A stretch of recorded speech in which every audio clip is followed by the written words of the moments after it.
So the thing about overwhelm is that you're so overwhelmed that you have a hard time stopping to take a break to look at why you're overwhelmed.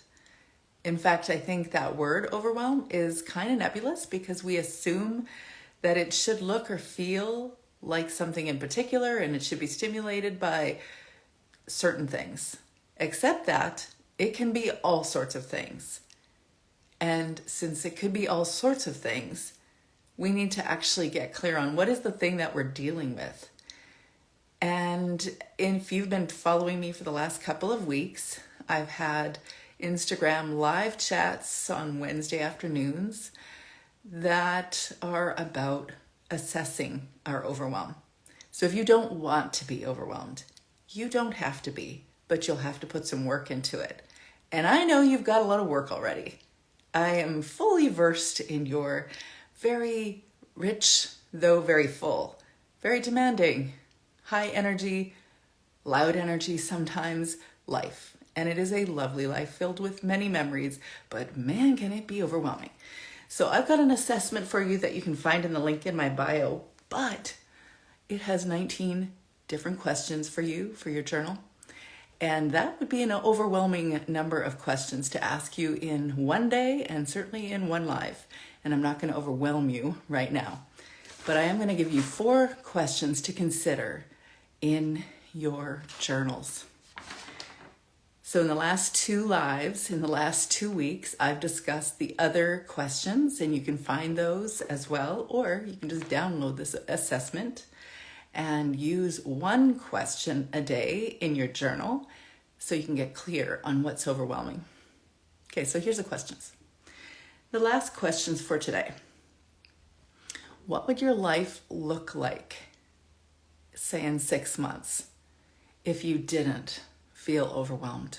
What would your homeschool look like? How would you show up in your day? What might be possible if you didn't feel overwhelmed?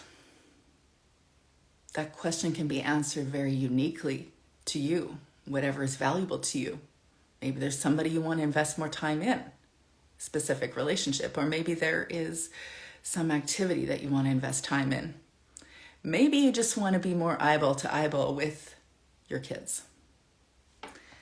What are you teaching your kids when you address whatever scenario is causing the overwhelm?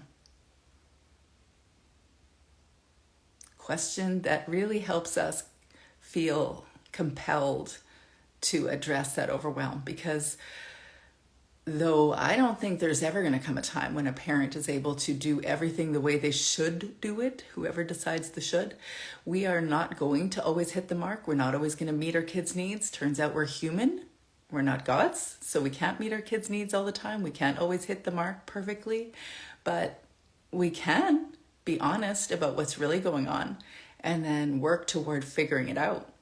And when we do that, we're teaching our kids to do that. And the last question is, what are you prepared to do to change your scenario? Oftentimes when I'm in coaching sessions with people, they get stuck on that one thing. And so do I in life. It's easy to get clear on what actually is the challenge or what maybe is the problem, but then to say, now I have to do something about it. Yep.